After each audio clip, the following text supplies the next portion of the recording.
Talk about a real estate deal. Thanks to a little-known law in Texas, a man apparently won ownership of a home for less than $20. However, his neighbors aren't real happy about the deal. They're trying to get him out. Casey Norton has the story. Flower Mound's Waterford Drive is lined with well-manicured $300,000 homes.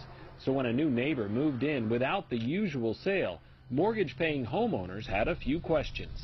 What paperwork is it and how is it legally binding if he doesn't legally own the house? He just squats there. Lee Lowry and her husband told me the house down the street was in foreclosure for more than a year. The owner walked away, then the mortgage company went out of business. Apparently, that opened the door for someone to take advantage of the situation. Kenneth Robinson told us he's no squatter. He says he moved in on June 17th after months of research about a Texas law called adverse possession. This is not a normal process, but it's not a process that's not known. It's just not known to everybody. Robinson says this piece of paper gives him rights to the house.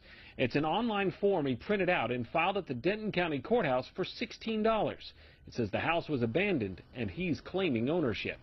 I went through, looked at it and added some things here, you know what I mean, for my own protection. The house is virtually empty, just a few pieces of furniture, no running water or electricity. But Robinson says just by setting up camp in the living room, Texas law gives him exclusive negotiating rights with the original owner. If the owner wants him out, he would have to pay off his massive mortgage debt, and the bank would have to file a complicated lawsuit. Robinson believes neither is likely, so if he stays in the house, after 3 years, he can ask the court for the title. That's your goal eventually, is to have title of this home, to be the owner of this home? Absolutely. And on a record, you know what I mean? At this point, you know, since I possess it, I am the owner of the home. Robinson posted no trespassing signs after neighbors asked police to arrest him for breaking in. But Flower Mound officers say they can't remove him from the property because home ownership is a civil matter, not criminal. Lowry and her neighbors continue to look for legal ways to get him out. Or if he wants the house, buy the house like everyone else had to. Get the money, buy the house.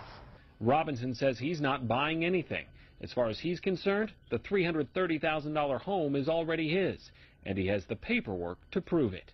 Casey Norton, KENS 5 Eyewitness News.